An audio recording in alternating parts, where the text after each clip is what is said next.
Welcome to Alumni Live, the podcast. These are conversations with Grand Valley State University film and video graduates about the industry, the film video major, and alumni profiles. Welcome back to Alumni Live, the podcast. I'm Caitlyn Shaw, and I'm a second-year film and video major with an interest in directing, which is why I am very excited to be speaking with today's guest, Mike Judd, who is currently working as a director and AD in LA. Mike has worked on a number of projects in both film and television, ranging from films like Evan Almighty and Gran Torino to the TV shows New Girl and Young Sheldon. He also wrote, directed, and produced his independent film, Own Worst Enemy. Welcome, Mike. Thank you. Good to be here. Can you just give us a brief overview of what you do and kind of the history of how you got there? I will try to be brief. Sure. The last 12 years, I've been working primarily as a first assistant director, largely on television series, but the occasional indie feature or pilot in between some of those seasons.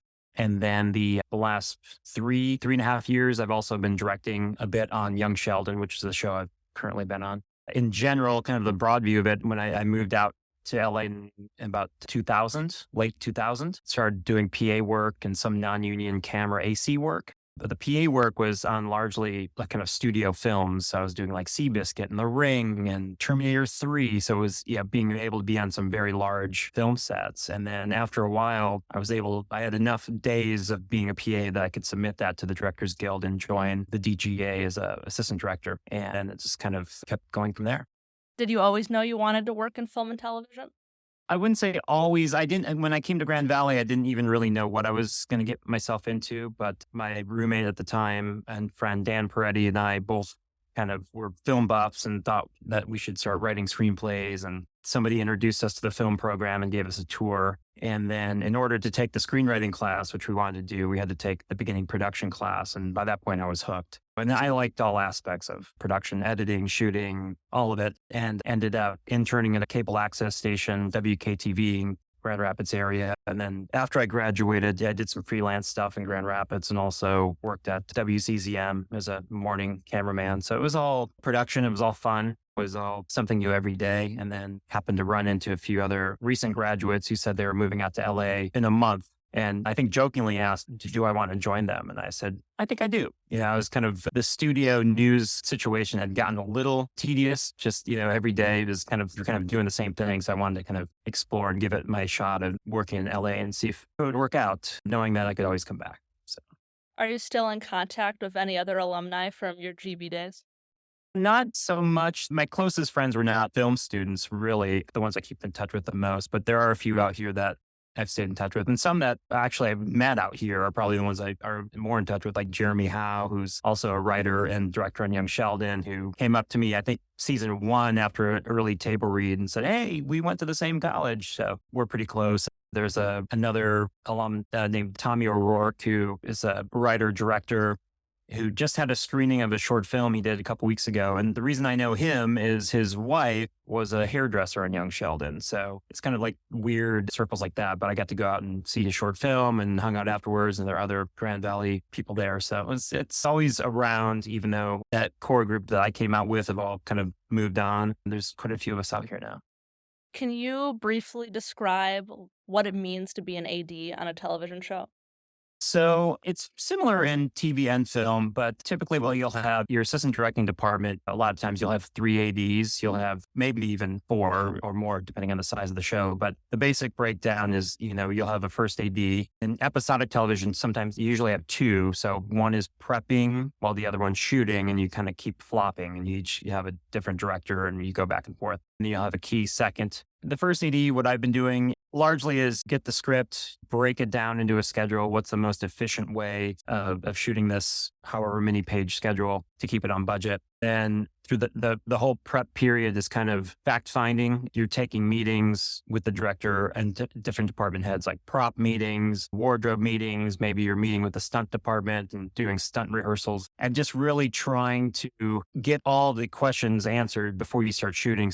once you're in shooting mode, it's just executing everything. When obviously surprises come up and things change and weather happens and all this stuff that you have to adjust, but you try to go into production with knowing as much as you can. And so the first AD is kind of the right hand person of the director. And then once you start shooting, you're there trying to make your day. You're the one saying rolling and sometimes cut, but you're bringing the cast in, you're anticipating what's coming up next and just always trying to stay on target to make your days work. I kind of think of it like that mapping app called Waze, where it's constantly rerouting. It's like you have the plan for your day, but as things come in and new info comes in, you have to kind of reroute and make decisions to keep going. And then your key second AD is usually the one that is kind of prepping the next day, the next couple days work, just getting ahead of things and dealing with a lot of logistics of upcoming work. And your second's usually on set with the first and then helping set background and just helping the first make the day. So that's kind of in a nutshell, the assistant directing department. What would you say are some core skills that are essential to be a good AD? The biggest thing is you've got to make decisions. You've got to be able to listen and realize it's a collaborative environment. Ultimately, you're a problem solver. It's putting pieces of the puzzle together, whether it's the schedule or we've got weather coming in tomorrow. How do we redo this? Or in this day and age, an actor now has COVID and can't work. What's our plan B? So it's anticipating both the good and the bad and just being on top of a schedule and just being proactive and getting things done. With television, you go through a bunch of different directors depending on the episodes. Would you say how you AD changes based on who the director is, or does it stay mainly the same?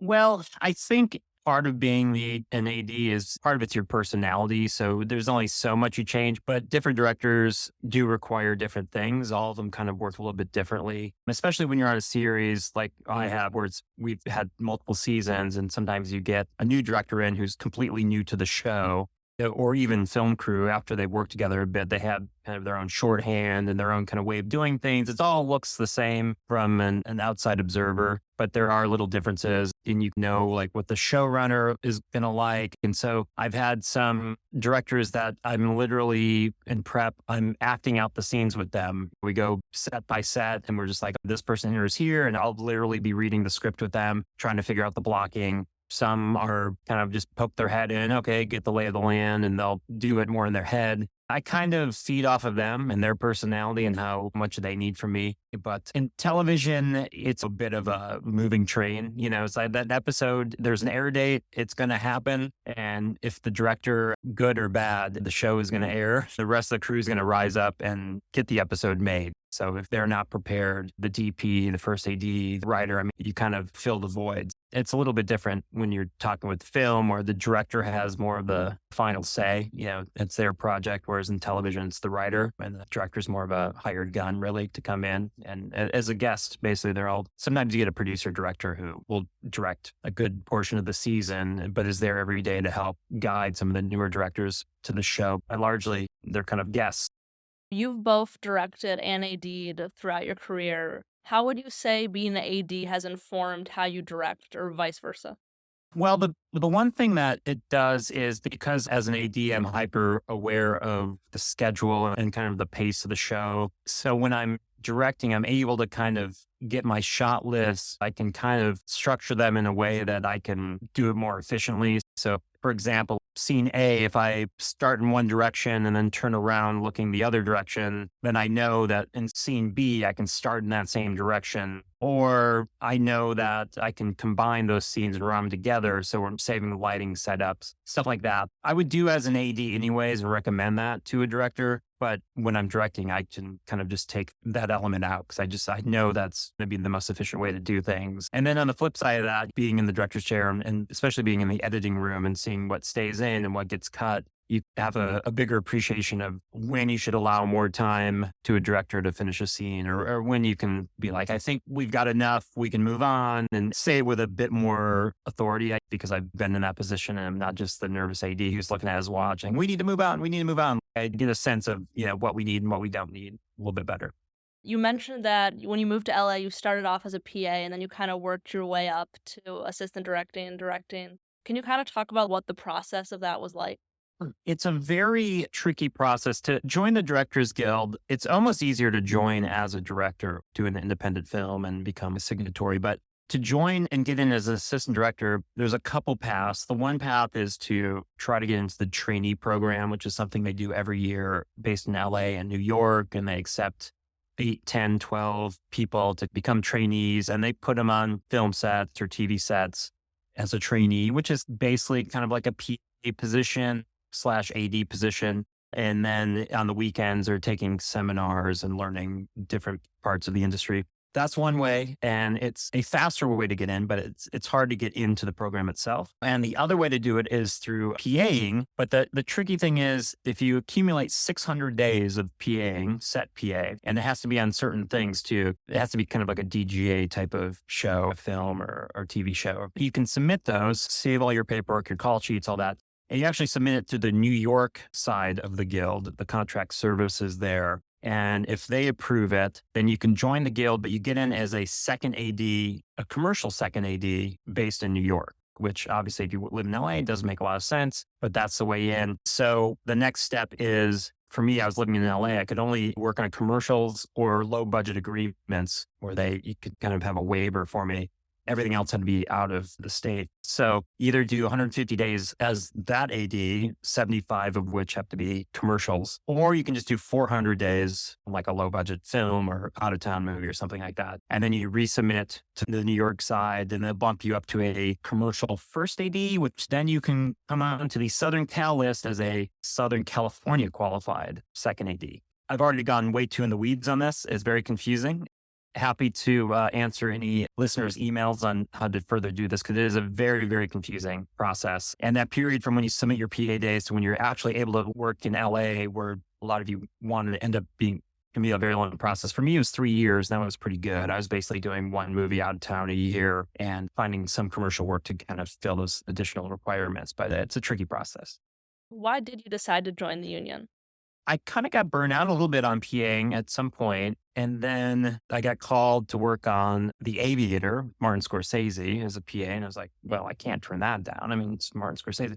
And then I ended up working on it was $1 Million Baby with Clint Eastwood. So again, I can't turn that down. And ultimately what happened was some of the assistant directing department crews I was working with were just fun to be with. They ended up, they're still my friends. We kind of all came up together. And then one day I was closing in on the amount of days I needed to join. So I said, well, you know what? No one's going to hire me because they just think of me as a PA anyways, but I'm just going to submit it all. So I'm eligible just in case I get the random call that I can take the work and make a little bit more money. And then basically I got a call and I've been working ever since. So it worked out. But it really came down to I was just working with good people and having fun. And even if the project itself was difficult, not a great project, we ourselves made it fun and had a good time doing it. So that's what really kept me going. What's it like being able to see the work you helped make, like on the big screen or on a television? It is always fun. I mean, that's part of the magic of it. I remember even some of the stuff I PA'd on, going to see it in the movie theaters, and it's pretty rewarding. And then young Sheldon, which is the one thing about working on a television show, especially one that has done quite well, people know it. Often when you're working on a film, unless it's a Marvel movie or something, like it hasn't been released, obviously, and people don't know what it is, so it's kind of like you could be doing anything. I remember when I first worked on the horror movie, The Ring, I was like, yeah, I'm working on a show called The Ring. And people are like, oh, Lord of the Rings? Like, not Lord of the Rings. It's already out. Like, I'm working on this thing called The Ring. And now people know it, but at the time, so that's a little frustrating. So you don't get that as much with TV. Although now there's so many TV series that it's hard to keep track, but it is nice to have that recognition of people actually know what you're working on. Can you talk a little bit about your time on Young Sheldon and how that's helped you grow? I mean, this has been such a wonderful experience. We're in the middle of season 7 now, the final season. I've been on it since episode 2. I didn't do the pilot, but I did the second, episode 1. So it's the longest I've worked at any job, I think, including when I worked at Target in high school. I've never been consistently employed this long because it's essentially a freelancer's lifestyle.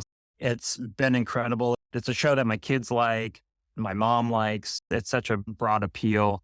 And the people I work with are just fantastic. And oftentimes I've experience. After a show goes on for so long, people can get complacent and people just are there. They want to collect a paycheck and go home, and people can get grouchy and ready to move on to the next thing. But this cast and crew has been so lovely. And it's like the second family, it's like, especially, this takes place surrounding this kid and his family. And when we started, the two youngest ones were 9 and now one's taking driver's ed. They're 116 and the other one's about to be 16. So it's my second family that I've grown up with. So it's been special to work on as someone who likes production. Also, just it's been on a human level, just emotionally great just because the people have become family. So it's going to be a lot of tears shed in the last couple episodes as we film them and have to say goodbye. Are there any special considerations or things you had to consider as an AD of a show with young children on it? For one thing, there are legal requirements in terms of hours they can work and different break times and still get schooling in. So I think when we started, the kids were at an age from the moment their call time to the moment we wrapped was 8.5 hours total. And you subtract 30, 45 minutes for them to get ready in hair and makeup and wardrobe. And then you subtract an hour for lunch. And then you're supposed to get 3 hours of schooling a day. They each had their own teacher. And then you're not really left with much actual time with them on set. And in the early days, it was largely the show revolved more around Sheldon. So he's in a lot of scenes. And since then, we branched out and have B stories and C stories. So we did a lot of tricks. We'd have a stand-in for him and rehearse with the stand-in while he's in school. He'd come to set. We kind of show him the mark and the marks where he'd need to be. If one of the kids were not on screen, it wasn't their coverage, they'd be in school. We'd have a stand-in reading the off-camera dialogue. We toyed around with photo double, which we use a couple times, but it gets a little tricky. It just wasn't quite working out the way we expected. It really was those first couple of years, especially when the hours were shorter with them. It was pretty intense, I will admit. And there were times kind of called it emergency lighting modes. Usually we'd come in at 8, and so the kids would be done at 5:30, and we'd have to turn around on a piece of coverage at like 5:15 or 5:20. And that was just like telling our DP, emergency lighting mode, we got to go. And we'd get it done, we'd get the shot and with seconds to spare and make our days. Since then, they've gotten a little bit older, so the time constraints have loosened a little bit depending on their age, but the early days were tricky for sure. This episode is brought to you by the Chuck Peterson Memorial Fellowship. The fellowship was established by Chuck Peterson's family and friends to assist upper-level students in the film and video program at GVSU who are working on creative projects that support the nonprofit sector in their community. Kyle Machame, the 2020 recipient of that fellowship, describes the benefits of the support he received. When going through this fellowship, there are 3 separate parts of yourself that I think get to experience a lot of development. The first is as a student, because this is a learning process. You get to learn how to work with the client on your own, independently out in the world, away from the classroom like you would in something like producing for clients. And the second one would be as a video maker, as a video producer, as someone who has respect for the work that they're doing and wants to improve on themselves and produce a final product that can be used out in the real world. And then the third one would be as a citizen. You know, you're not making video for an entertainment value or for some kind of commercial purpose. It's for a nonprofit. It's for a direct benefit in your community. And being a citizen of that community, understanding how you can directly impact and improve it, is a really valuable experience that I think the fellowship teaches you to be as a student, as a filmmaker, and as a citizen. All 3 of those things are directly a part of this process that you get to learn and ask yourself, how do I want to be seen and how do I want to act as these 3 roles? For more information and to donate to the scholarship, visit the link in the description. Now back to the show. Going back to something you said in the previous question, what do you think the key is to not become complacent when you're working on such a long-running project? I mean, it's tough, and I think it's depends on what job you have in it. I mean, as an AD, for me, it's always something new. As the first AD, it's this nice balance of you get half of your time in the production office and scouting and doing all that stuff for prep. And then by the time that gets kind of boring and you're anxious, then you're on the set and you're shooting. And then by the time you're kind of tired of shooting, you're back in the production office. So that's a nice balance that is pretty rare for a crew member other than a first AD. Sometimes you might have an alternating DP if it's a big enough show. Some shows have better hours, some have longer hours, and it'd be more grueling experience. So it's hard to give any specific tips, but if you love what you do and and especially if it's a good project that you believe in, which we didn't always get to pick those or know if it's going to be a worthwhile project or not, that always helps too. Moving away for a bit from your television work, you also directed, produced, and wrote your own independent film, Own Worst Enemy. Can you talk a little bit about what that was like?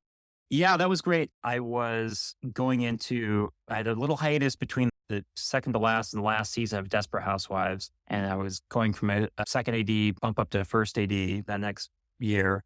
We had about a 2-month hiatus, which was kind of tough for me as an AD to really jump into any new job and then be able to break away. So I told my wife, why don't we just make a movie? We were kind of on a short time frame. We thought about it before I was in hiatus. So there was a script that my Grand Valley roommate and friend Dan Peretti and I had written years ago, and that was the only one that we had sitting around that was kind of low budget enough that we felt we could get away with. So my wife Jessica and I did a rewrite on that and polish that up. And then basically, as I was finishing up season 6 of Desperate Housewives, I was trying to put the pieces together for this feature and trying to crew up. And my wife and I had produced an indie film for another friend of ours a couple years before, which had led into another indie feature that we produced for our friend Chris Cashman called Cards. And then so that was kind of like our little filmmaking club that kept rolling. So we tried to bring a bunch of those folks back. And then I was in a good spot with like a lot of the Desperate Housewives folks. So they would loan me gear and all that. And Eva Longoria's makeup artist was like, I've got nothing going on. I'll come do your makeup. I was like, you're crazy, but okay, I love it.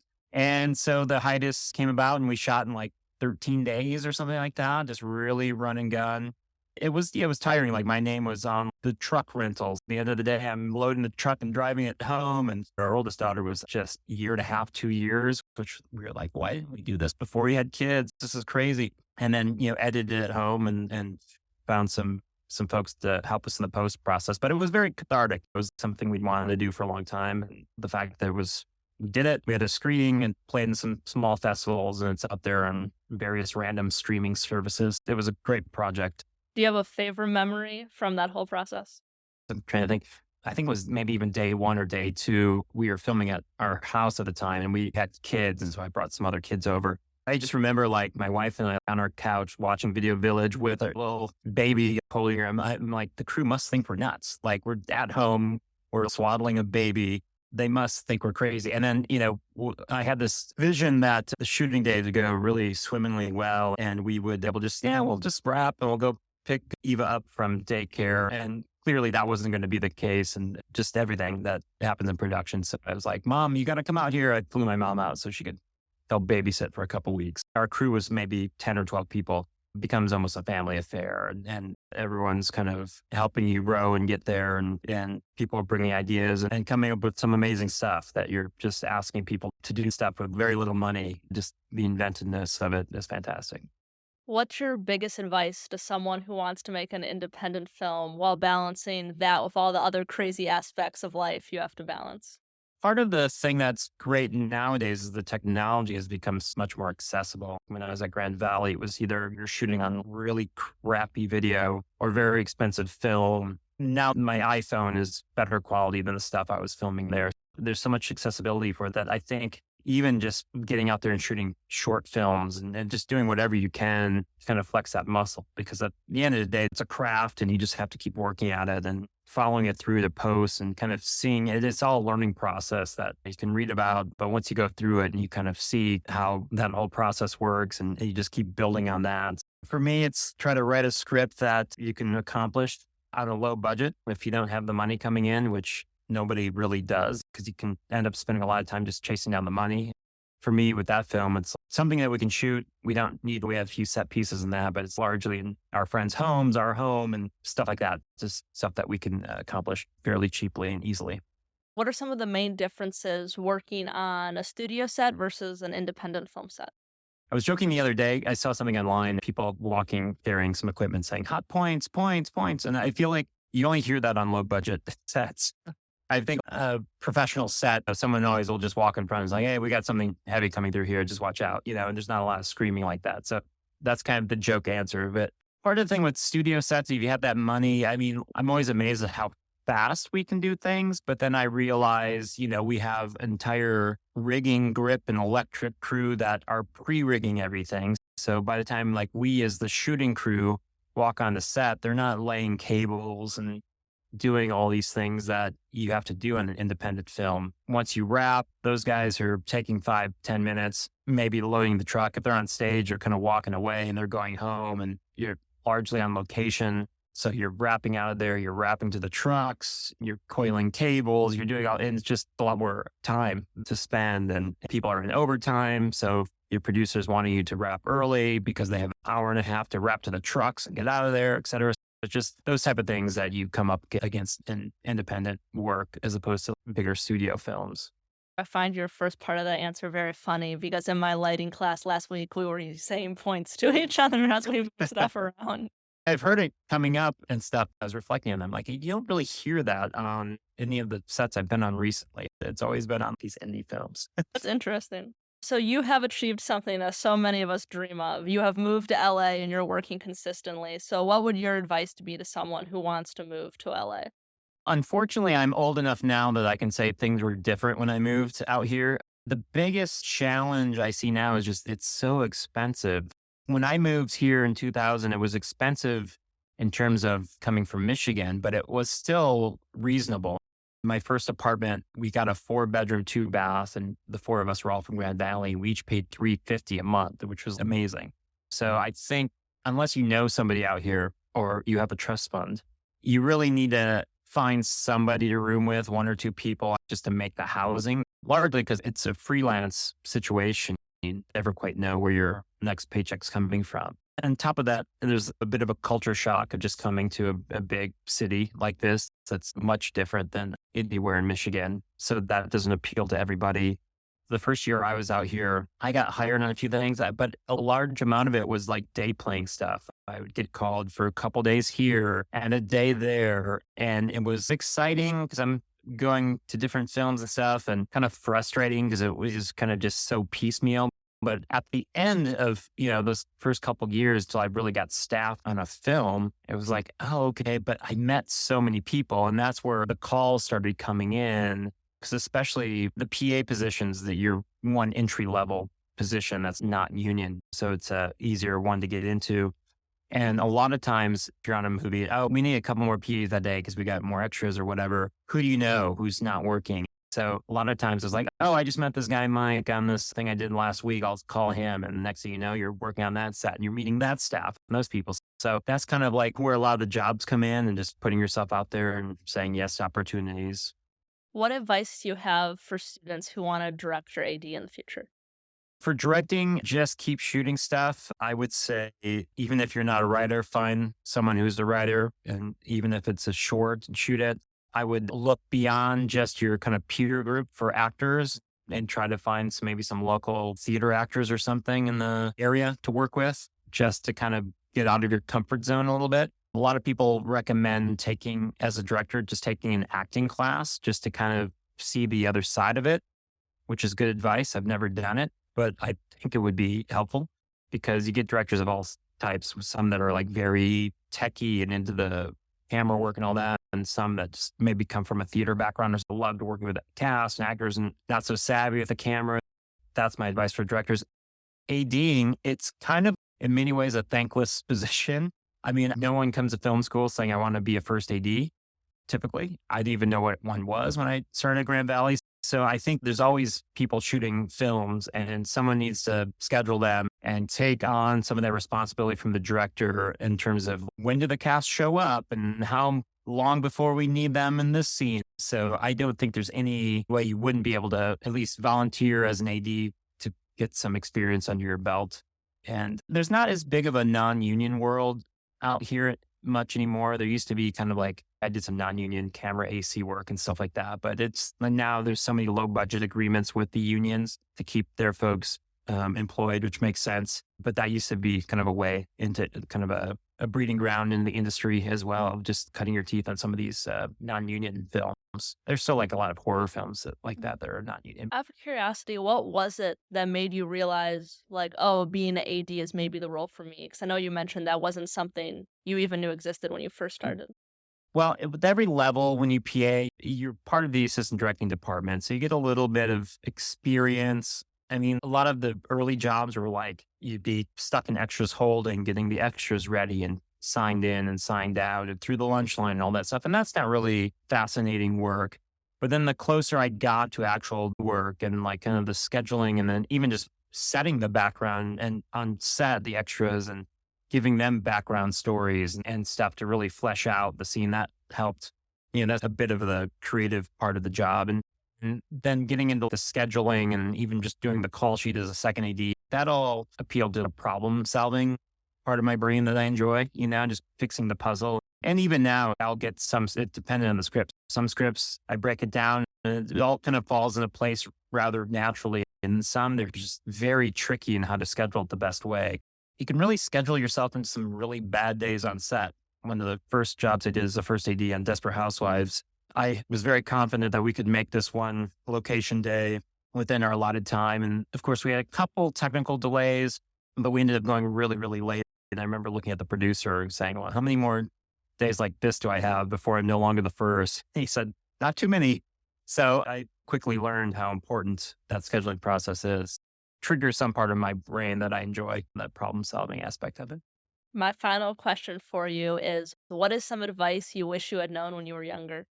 Be patient. Your career isn't made overnight. I think I came out here with a head full of steam thinking I would, be doing great things earlier on. And it was all fine. But had I known it's going to take a little time to really to kind of be comfortable where I'm at, and that would have been nice. I think be prepared to work hard and put in long hours. Production can be very grueling at times, depending on the show. I've done movies did a movie that was a teen party movie, and it was like 6 weeks of night work on locations. So it was sleeping all day, working all night. And it's like, there's your life for those 6 weeks. And then sometimes I would say not getting a job can be a good thing. I mean, you're going to go on a lot of interviews and oftentimes you won't get a job for whatever reason. And sometimes that in hindsight, that'll be the better way to have gone about it. And just on the note of getting jobs and interviewing, the two biggest things is one, just have a very clean resume, have a very readable resume, and two, always just research who you're going in to meet. If you're meeting with some ADs, if you're meeting with a producer, production company, just quick Google search, see what else they've worked on. Just don't go in kind of blind. Just do your research before you go into that. It's even that someone now who hires ADs and PAs, I'm amazed at how many people come into the interview and just kind of waltz in and just don't know a thing, especially on something like this where a young Sheldon, a popular show we've been on the air for years. I'm not expecting everyone to see every episode, but, watch a clip or two, get to know the show a little bit before you come in to interview to be on the show, So do your research. That's my other tip. Thanks for coming on the show. Thank you for joining us for this episode of Alumni Live, the podcast. Subscribe to our podcast to hear more from our alumni across the industry. Check out Alumni Live on Facebook, Instagram, and YouTube for more conversations and networking. Let us know what topics you want to hear our alumni talk about. The Grand Valley State University Film Video Alumni Network is here for you, and we're glad that you're here. Thank you for listening.